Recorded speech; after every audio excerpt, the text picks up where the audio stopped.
ಅಲ್ಲಿ ಜಸ್ಟ್ ಒಂದು ಗೋಣಿ ತಟ್ಟು ಹಾಕೊಂಡು ಅಲ್ಲಿ ಕೆಳಗಡೆ ಬೂದಿ ಹಾಕಿ ಅದ್ರ ಮೇಲೆ ಕೂಡೋದ್ರಿಂದ ಅದು ದೇವರಿಗೆ ಮೆಚ್ಚುಗೆಯಾದ ಉಪವಾಸ ಅಂತ ತಿಳ್ಕೊಂಡಿದ್ದೀರಾ? ಹಳೆ ಬಟ್ಟೆ ಹಾಕೊಂಡು ಮುಖ ತೊಳೆದುಕೊಳ್ಳಾರ್ದೆ ಉಪವಾಸ ಇದ್ದೀನಿ, ಹಳೆ ಬಟ್ಟೆಗಳ ಮೇಲೆ ಓಡಾಡ್ತಾ ಇರೋದ್ರಿಂದ ಉಪವಾಸ ಇದ್ದೀನಿ, ಇದು ನನಗೆ ಮೆಚ್ಚುಗೆಯಾದ ಉಪವಾಸವೆನ್ನುತ್ತೀರೋ?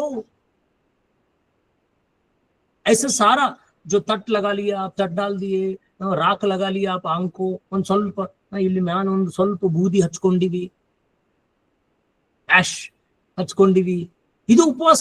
ಇಲ್ಲೇರ ಬೈಬಲ್ ಹೇಳ್ತಾ ಇದೆ ಗೋಣಿ ತಟ್ಟು ಹಾಕೊಳ್ಬೇಕು, ಬೂದಿ ಹಾಕೊಂಡು ಅದ್ರ ಮೇಲೆ ಕೂಡ್ಬೇಕು. ದೇವ್ರ ಹಾಕಿದಲ್ಲಿ ಹಂಗಂದೆ. ಹಳೆ ಒಡಂಬಡಿಕೆಯಲ್ಲಿ ಉಪವಾಸ ಮಾಡಿದವ್ರ ಬಗ್ಗೆ ನೀವು ನೋಡಿದ್ರೆ ಅವ್ರು ಅನೇಕರು ಇದೇ ರೀತಿ ಉಪವಾಸ ಮಾಡಿದ್ರು. ಏನು ಬೂದಿ ಹಾಕಿದ್ದಾರೆ, ಗೋಣಿ ತಟ್ಟು ಹಾಕಿದ್ದಾರೆ, ಅದ್ರ ಮೇಲೆ ಅವ್ರು ಕೂತಿದ್ದಾರೆ. ಅಥವಾ ಅನೇಕರು ಬೂದಿಯನ್ನ ಮೈಗೆ ಹಚ್ಕೊಂಡಿದ್ದಾರೆ, ಅನೇಕರು ಬೂದಿಯನ್ನ ಗೋಣಿ ತಟ್ಟನ್ನು ವಸ್ತ್ರವಾಗಿ ಧರಿಸಿಕೊಂಡಿದ್ದಾರೆ, ತಮ್ಮ ಬಟ್ಟೆಯನ್ನು ಕಳಚಿ ಅದರ ಮೇಲೆ ಕೂತಿದ್ದಾರೆ, ಬೂದಿಯ ಮೇಲೆ, ಆ ಗೋಣಿ ತಟ್ಟಿನ ಮೇಲೆ. ನಾವು ಎಲ್ಲ ಚೆನ್ನಾಗಿದೆ, ಒಂದಿಷ್ಟು ಖಾಲಿ ಬೂದಿ ಹಚ್ಕೊಂಡ್ರೆ ಅದು ದೇವರಿಗೆ ಮೆಚ್ಚುಗೆಯಾದ ಉಪವಾಸ ಅಂತ ತಿಳ್ಕೊಂಡಿದೀವ? ಇಲ್ಲ ನೋಡಿ, ನಾವು ಫಾಲೋ ಮಾಡ್ತಾ ಇದ್ದು ರೈಟ್ ಇಲ್ಲ. ಯಾಕೆ?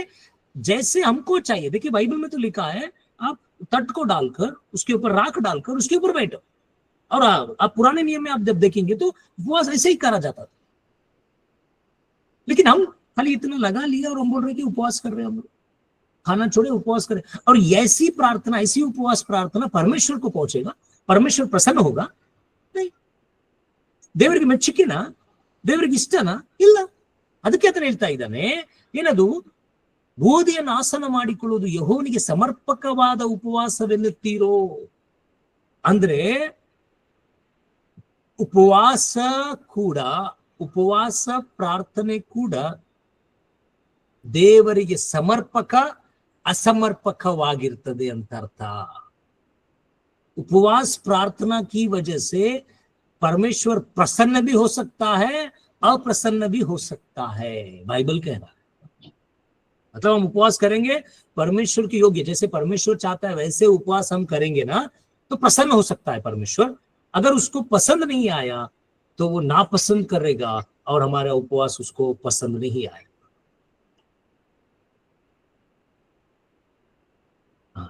ಸರ್, ಅದಕ್ಕೆ ನಾನು ಕ್ರಾಸ್ ಹಾಕೊಂಡಿದ್ದೀನಿ ಪಾಸ್ಟರ್, ನಾನು ಕೊಳ್ಳಾಗ ಕ್ರಾಸ್ ಹಿಡ್ಕೊಂಡಿದ್ದೀನಿ, ದಿನ ಬೂದಿ ಹಚ್ಕೋತೀನಿ ಪಾಸ್ಟರ್, ನಾನು ದಿನ ಬೂದಿ ಹಚ್ಕೋತೀನಿ, ಚರ್ಚಿಗೆ ಹೋಗ್ತಾ ಬರ್ತಾ ಬೂದಿ ಹಚ್ತೀನಿ, ನನ್ನ ಪಾಸ್ಟರ್ ಕೂಡ ಬೂದಿ ಹಚ್ತಾರ. ನನಗ ದೇವರಿಗೆ ಪ್ರಸನ್ನವಾದ ಉಪವಾಸ ಅಲ್ಲ ಸಿಸ್ಟರ್. परमेश्वर को प्रसन्न करने वाला उपवास नहीं है. उपवास परमेश्वर को प्रसन्न कर सकता है. कैसे? जैसे परमेश्वर चाहता है वैसे उपवास करेंगे. तो ದೇವರು ಹೇಗೆ ಉಪವಾಸ ಮಾಡಬೇಕು ಅಂತ ನಮ್ಗೆ ಹೇಳ್ತಾನಲ್ಲ, ಆ ರೀತಿ ಉಪವಾಸ ನಾವು ಮಾಡಿದ್ರೆ ದೇವರು ಪ್ರಸನ್ನನಾಗ್ತಾನೆ. ದೇವರಿಗೆ ಅದು ಉಪವಾಸ ಮೆಚ್ಚುವಂತದ್ದಾಗಿದೆ. ದೇವರಿಗೆ ಆ ಉಪವಾಸ ಪ್ರಾರ್ಥನೆಯು ಉನ್ನತ ಲೋಕಕ್ಕೆ ತೆಗೆದುಕೊಂಡು ಹೋಗುವಂತ ಉಪವಾಸವಾಗಿದೆ. ऐसी प्रार्थना उपवास प्रार्थना जो परमेश्वर को प्रसन्न करता. ಅನೇಕರು ಕೇಳ್ತಾರೆ, ಪಾಸ್ಟರ್ कैसे फास्टिंग कराए, ಪಾಸ್ಟರ್ कैसे फास्टिंग कराए, ಹೇಗೆ ಉಪವಾಸ ಮಾಡ್ಬೇಕು, ಹೇಗೆ ಉಪವಾಸ ಮಾಡ್ಬೇಕು? ಬೈಬಲ್ ಹೇಳ್ತದೆ, ನಾವು ಕಳೆದ ವಾರ ಓದಿದ್ದೇವೆ, ದಿನನಿತ್ಯದ ಕೆಲಸ ಮಾಡ್ಬೇಕು, 2 ತಾಸು ಮಲ್ಕೊಳ್ಬೇಕು, ಮಧ್ಯಾಹ್ನ ಟಿವಿ ನೋಡ್ಬೇಕು, ಅನೇಕ ಸೀರಿಯಲ್ಸ್ಗಳು ಬರ್ತವೆ, ಸೀರಿಯಲ್ಸ್ಗಳು ನೋಡ್ಬೇಕು. ಉಪವಾಸ ಮಾಡ್ತಾ ಇದ್ವಿ. ಏನಿದೆ ಉಪವಾಸ ಇದೆ? ಏನೇ ಟೈಮ್?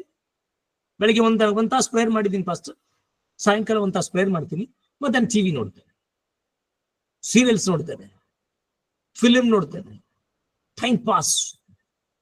ಇದು ದೇವರಿಗೆ ಮೆಚ್ಚುಗೆಯಾದ ಉಪವಾಸನ?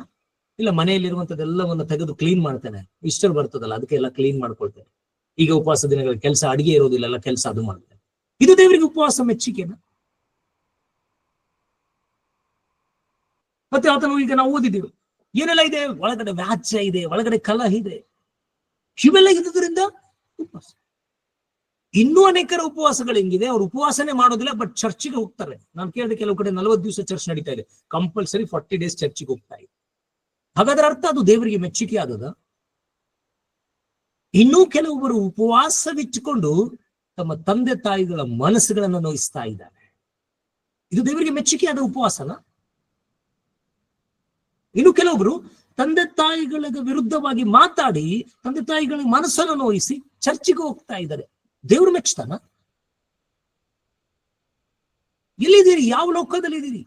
बहुत सारे लोग अपने माँ बाप को रेस्पेक्ट नहीं देते, कुछ भी बोल देते, उनको दुख कर देते, दुखित कर देते, कुछ हर्ट कर देते, उसके बावजूद चर्च को जाते, उसके बावजूद फास्टिंग रख रहे। क्या ये परमेश्वर को प्रसन्न करता है? ये उपवास प्रार्थना परमेश्वर को प्रसन्न करेगा? ಇದು ಉಪವಾಸ ಆತನಿಗೆ ಮೆಚ್ಚುಗೆ ಆಗಿರುತ್ತದೆ? ಅನೇಕರು ಮೋಸ, ಕಲಹ, ಯಾರ್ಯಾರ ಜೊತೆಗೂ ಚಾಟಿಂಗ್ ಮಾಡೋದು, ಯಾರ್ಯಾರೋ ಫೋನ್ ಮಾಡೋದು, ಎಲ್ಲ ಬೇರೆ ಬೇರೆ ಬೇರೆ ಹೆಣ್ಣು ಮಕ್ಕಳ ಜೊತೆ ಮಾತಾಡೋದು, ಗಂಡು ಮಕ್ಕಳ ಜೊತೆ ಮಾತಾಡೋದು, ಮುಚ್ಚಿ ಮುಚ್ಚಿ, ಹೆಂಡತಿಗೆ ಬಿಟ್ಟು ಗಂಡನಿಗೆ ಬಿಟ್ಟು ಬೇರೆಯವ್ರ ಜೊತೆ ಎಲ್ಲ ಫೋನ್ಗಳಲ್ಲಿ ಕಾಲ್ ಮಾಡೋದು, ಇವೆಲ್ಲ ಮಾಡಿ ಉಪವಾಸ ಇದ್ದೀನಿ, ಇವೆಲ್ಲ ಮಾಡಿ ಕ್ರಿಶ್ಚಿಯನ್ ಇದ್ದೀನಿ, ಎಲ್ಲ ಮಾಡಿ ಚರ್ಚ್ಗೆ ಹೋಗ್ತೀನಿ, ಇದೆಲ್ಲ ಮಾಡಿ ಬೈಬಲ್ ಓದ್ತೀನಿ, ಏನಿಲ್ಲ ಸುಮ್ಮನೆ ಮಾತಾಡ್ತಾ ಇರ್ತೇವೆ ನಾವು.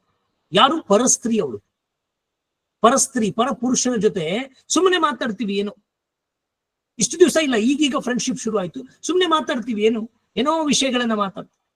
ಅವ್ರ ಮನೆ ಸಮಸ್ಯೆ ಇದೆ, ಅವ್ರ ಹಸ್ಬೆಂಡ್ ವೈಫ್ ಅಲ್ಲಿ ಏನೋ ಪ್ರಾಬ್ಲಮ್ ಇದೆ, ಅದಕ್ಕೆ ನಾವು ಸಜೆಷನ್ ನಿಮ್ಗೆ ಕೊಟ್ಟಿಲ್ಲ, ಅದು ಅಧಿಕಾರ, ಅದು ದೇವರಿಗೆ ಬಿಡ್ರಿ, ಪ್ರಾರ್ಥನೆ ಮಾಡ್ರಿ.